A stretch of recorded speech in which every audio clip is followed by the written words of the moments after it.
debate, sociedad y actualidad. Esto es Contracolumna.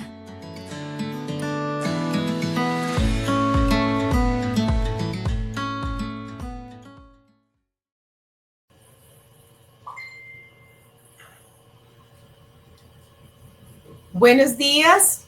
En nuestra cita de cada semana nos encontramos con el doctor Alonso Ojeda Watt. Él es el presidente del Comité Permanente de Defensa de Derechos Humanos, ex embajador de Colombia en Europa y médico de la Universidad Nacional. Para Contraportada, es un gusto tenerlo en este espacio. Bienvenido, doctor Alonso. Muy buenos días, bienvenidas ustedes también. Adelante. Bueno, esta semana, continuando con nuestros análisis con un experto como lo es el doctor Alonso en derechos humanos, el tema de la agenda política pues ha sido la consulta popular frente a la negación o la pretensión de archivo de las reformas sociales, de la reforma laboral, de la reforma a la salud.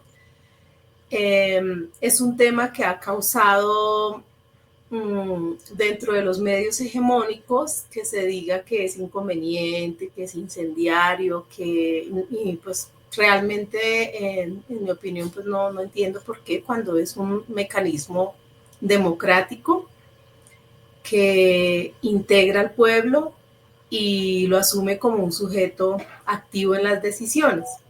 Entonces la primera pregunta va encaminada pues sobre eso, y es que es una consulta popular, porque también necesitamos alfabetizarnos en todos estos temas, y qué importancia tiene convocar a una consulta popular en este momento. Muchas gracias, Alonso, lo escuchamos.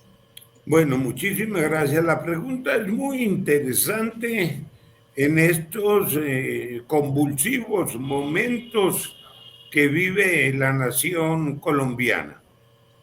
Entonces es importante definir qué es una consulta popular, como lo ha planteado el presidente y como la ha convocado.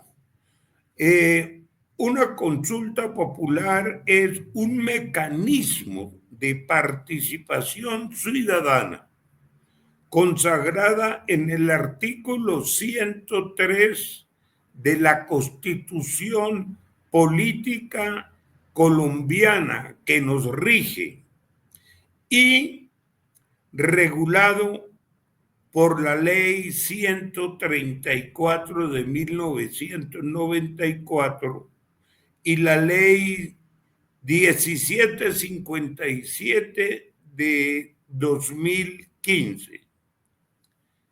Es muy importante recabar que el artículo 3 de nuestra Constitución, para convocar esta consulta popular, habla concretamente y define que la soberanía reside exclusivamente en el pueblo, del cual emana el poder público. El pueblo es la base de la Constitución. Todo esto para decir que entonces es un mecanismo profundamente democrático, que precisamente busca entregarle todo el poder a quien verdaderamente lo tiene, que es el pueblo soberano, lejos de las camarillas que se han venido incrustando en los centros legislativos de Senado y de Cámara de Representantes, y que ha venido creando todo este atropello y toda esta desfachatez conocida, negándole la autonomía que tiene el pueblo colombiano para buscar mejores condiciones de vida y mejores derechos humanos para la población. Adelante. Bueno, muchas gracias. Bueno, continuando con el desarrollo de este tema, quisiera escuchar de un conocedor de los derechos humanos, y es esta reforma propuesta por el gobierno de Gustavo Petro. ¿Qué relación tiene con la garantía de los derechos humanos? ¿Se profundiza? ¿Es verdad lo que dicen que va a acabar con el empleo, que va a acabar con la salud? Quisiera escuchar pues de un conocedor en derechos humanos qué relación tienen estas reformas con esa garantía. Con mucho gusto, doctora Andrea. Efectivamente, la historia en Colombia de los derechos humanos, de los derechos laborales, de los derechos pensionales, de los derechos educativos, de todos los derechos, es la historia del oprobio sin nombre, oprobio sin nombre. Los trabajadores y las trabajadoras colombianas han sufrido por centenares de años la humillación al negárseles las condiciones mínimas, exigentes y vigentes, como son cumplimiento a las horas extras, cumplimiento de pago a las horas nocturnas, cumplimiento de pago de los días feriados, de los dominicales. Parece mentira que esta oligarquía colombiana, y yo digo oligarquía sin ninguna cosa dañina, no. Digo oligarquía porque oligarquía en la real descripción es eso. Eso viene del latín, que quiere decir oligos, pocos, y kratos, gobierno. Muy pocos en el gobierno. Y eso es lo que ha caracterizado a la sociedad colombiana. Muy pocos, desde cuando llegaron los españoles, hace todos estos años, se concentró un gobierno de unos pocos, de los oligarcas, y sus familias siguen detentando el poder. Y precisamente estas oligarquías de las que ya hablaba Jorge Eliezer Gaitán, precisamente que se han ido constituyendo en camarillas de poder, como la que hemos estado viendo y padeciendo estos últimos días en la Comisión Séptima del Senado, donde unas señoras muy encopetadas y unos señores senadores que pisan realmente el Código Penal se están dando el lujo y la desfachatez de negarle una reforma laboral al pueblo colombiano y una reforma pensional. Pero por Dios, ¿en qué país hemos terminado nosotros? Negar las condiciones mínimas de dignidad a los sectores trabajadores y al pueblo colombiano. Por esta razón, la postura del presidente Petro merece desde el CPDH todo nuestro respaldo, porque es una postura política que busca proteger los derechos humanos de los trabajadores, de los pensionados, de los campesinos. En fin, hemos estado esperando el cambio en la en la sociedad colombiana y ese cambio no llega, porque precisamente las camarillas políticas, las camarillas que defienden los intereses de las clases y sectores potentados, están entronizadas en el centro legislativo del país. Y esto lo vienen haciendo desde hace muchísimos años. Ya el profesor Salomón Kalmanovich, eminente economista de Colombia, denunció, hace muchos años ha venido denunciando en foros universitarios y en foros económicos, que el verdadero atraso de Colombia, la verdadera no realización de las urgentes reformas que debe ser la sociedad colombiana, se debe a que los sectores oligárquicos, los sectores políticos de unos pocos, los sectores que manejan la banca, la industria, no piensan en los sectores populares, sino piensan exclusivamente en sus prerrogativas y han venido negando la necesaria transformación de la sociedad colombiana. Una transformación que se viene exigiendo desde los tiempos de Jorge Eliezer Gaitán, que después trató de impulsar, o que trataron de impulsar también liberales demócratas como Alfonso López Pumarejo, y no los dejaron. Terminaron llevando el gobierno del presidente López Pumarejo en su segundo gobierno a la renuncia. Los sectores conservadores, que son los que ahora quieren imponer sus condiciones en la Comisión Séptima del Senado.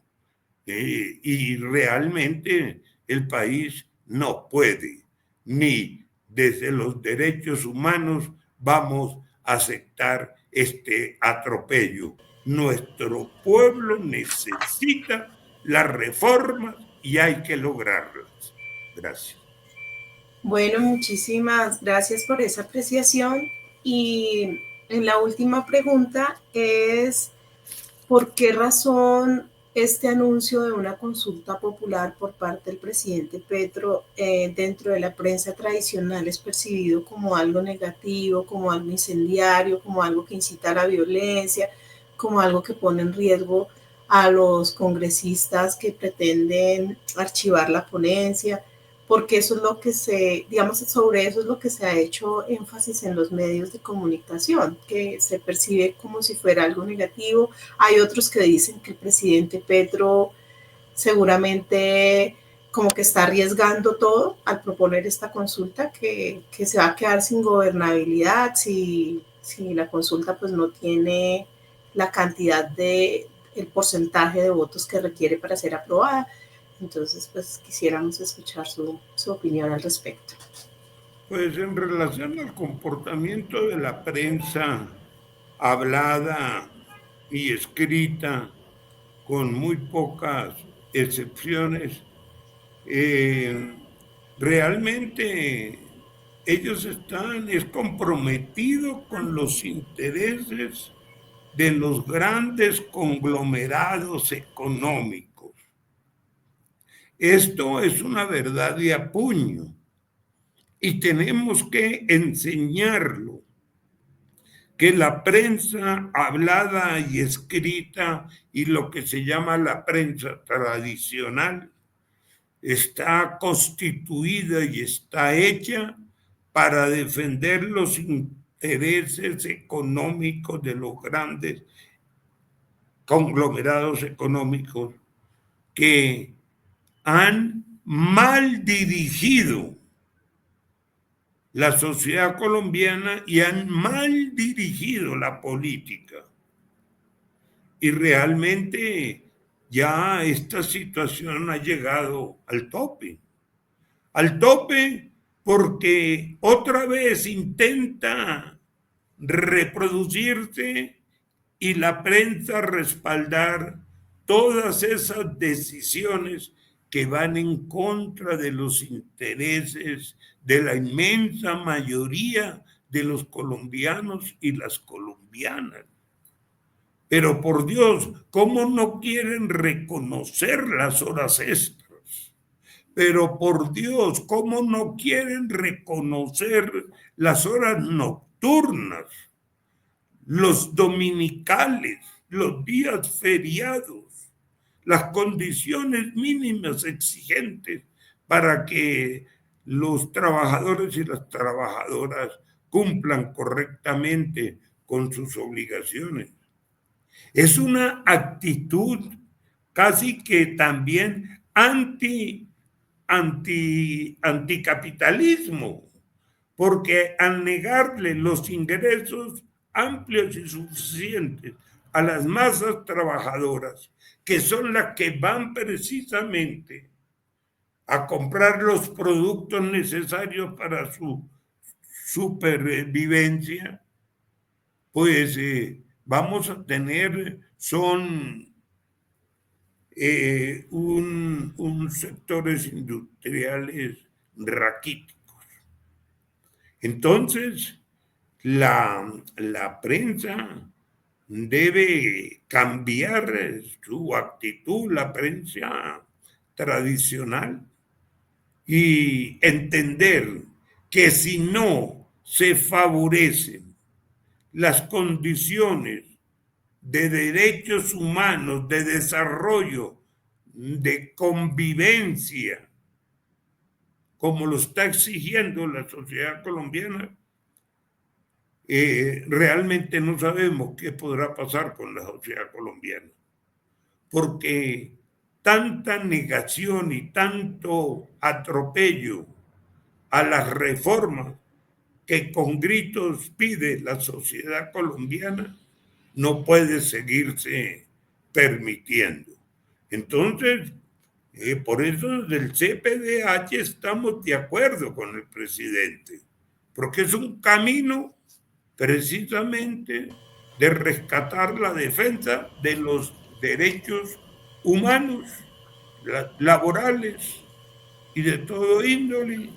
Y por esta razón los invitamos a salir el martes 18 para respaldar la justa propuesta de una consulta popular que traiga lo que tanto se le ha negado a la población colombiana, es decir, su bienestar. Muchas gracias. Bueno, muchas gracias. Entonces, para cerrar, voy a hacer el pequeño resumen y su merced me lo aprueba o me corrige. Desde luego, es un placer. Bueno, entonces, primero que todo, aclarar que una consulta popular es un mecanismo de participación ciudadana que está consagrada en la Constitución Política, donde la soberanía reside exclusivamente en el pueblo, que es la base de la Constitución, y es un mecanismo profundamente democrático. Lo segundo que tenemos que decir es que los derechos humanos laborales, de la salud y en general el conjunto de derechos sociales han sido negados, sometiendo a los trabajadores a centenares de años en humillación, en negación de condiciones mínimas como el pago de las horas extras, el pago de los feriados, los dominicales. Hay un término que nos aclara y que me parece muy importante, y es el término de la oligarquía, que a veces se quiere decir que es un tema donde se incita al odio, pero con esa explicación que su merced nos da, es el gobierno en manos de pocos, que es lo que vimos, que son 7 personas que conforman una comisión que le están negando sus derechos, que son conexos a los derechos humanos, a través de estas reformas, y es negar estos derechos que le van a dar mayor calidad de vida y mayor garantía de los derechos humanos. La postura del gobierno, pues desde este canal y también desde los derechos humanos, pues es una postura que respaldamos porque busca que por fin ese cambio que hemos esperado por tantos años pueda ser viable que llegue frente a ese atraso que hemos tenido y que pues un pequeño sector que tiene privilegios pues no ha querido que el pueblo de manera plena goce de estos derechos que por tantos años les han sido negados. Y por último, pues la prensa está pues comprometida con grandes intereses económicos que pues han mal dirigido la política y la sociedad, y muchas veces en contra de los intereses de la inmensa mayoría de la población. Entonces, pues la invitación también es a transformar esto para que el país goce de mejores condiciones y por fin pues podamos salir de del atraso y podamos dar un paso significativo hacia la paz y hacia la consolidación de un proyecto nación que nos integre a todos. Perfecto. Muy bien. Ese resumen. Felicitaciones. No, a su merced, muchas gracias por darnos estas claridades, por aportar, porque también pretende ser un espacio de formación política y siempre agradecidos con sus aportes, doctor Alonso. Bueno, lo esperamos la siguiente semana. Muchísimas gracias. Nos despedimos de Contraportada. Adiós. Adiós. Gracias.